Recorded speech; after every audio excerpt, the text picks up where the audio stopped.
২৮টি আদিবাসী পরিবার, ৫৬টি ছাগল এবং অসংখ্য নতুন স্বপ্ন।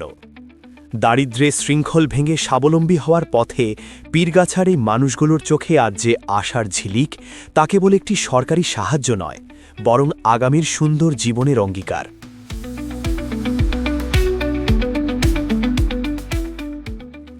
শুক্রবার ৩ এপ্রিল সকালে পীরগাছা উপজেলার ইটাকুমারী ইউনিয়ন পরিষদ চত্বরে আয়োজন করা হয় এই ব্যতিক্রমী কর্মসূচি।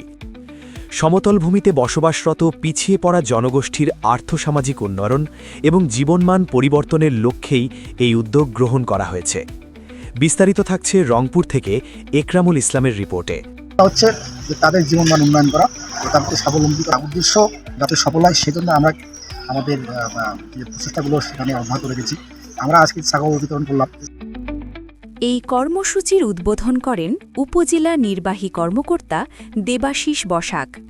উপজেলা প্রাণী সম্পদ দপ্তর ও ভেটেরিনারি হাসপাতালের সমন্বয়ে পরিচালিত সমন্বিত প্রাণী সম্পদ উন্নয়ন প্রকল্পের আওতায় এই ছাগল বিতরণ কার্যক্রম বাস্তবায়ন করা হয়। এ সময় উপস্থিত ছিলেন উপজেলা প্রাণী সম্পদ কর্মকর্তা ডাক্তার একরামুল হক মণ্ডল, উপসহকারী প্রাণী সম্পদ কর্মকর্তা আবু আলী মিয়া, ইউপি সদস্য মাসুদ রানা এবং ফিল্ড ফ্যাসিলিটেটর সুমন মিঞ্জি সহ সংশ্লিষ্ট অন্যান্য ব্যক্তিবর্গ। চিকিৎসা থেকে শুরু করে অন্যান্য ওষুধপত্র আমরা বিনামূল্যে তাদেরকে দিয়ে দেবো এবং মনিটরিং কাজটা আমাদের জোরদারও থাকবে, যাতে তারা বিক্রি করতে না পারে। ব্ল্যাক বেঙ্গল যাতে ছাগলরা তারা যদি ভালোভাবে পালন করে, আজ থেকে ২ বছর পরে তারা প্রত্যেক বাড়ি একটা খামার করে উঠবে। অনুষ্ঠানের এক পর্যায়ে ২৮ জন আদিবাসী উপকারভোগীর মাঝে মোট ৫৬টি ছাগল বিতরণ করা হয়। প্রতিটি ছাগল যেন শুধু একটি প্রাণী নয়, বরং একটি পরিবারের নতুন আশার প্রতীক, স্বপ্ন দেখার নতুন সাহস। আয়োজকরা জানিয়েছেন, এই উদ্যোগের মাধ্যমে উপকারভোগীরা ধীরে ধীরে অর্থনৈতিকভাবে স্বাবলম্বী হয়ে উঠবেন।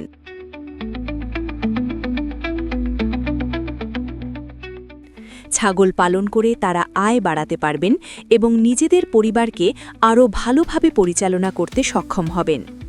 এই ধরনের উদ্যোগ শুধু সহায়তা নয়, এটি একটি পরিবর্তনের সূচনা, যেখানে ছোট ছোট পদক্ষেপই গড়ে তোলে বড় স্বপ্ন।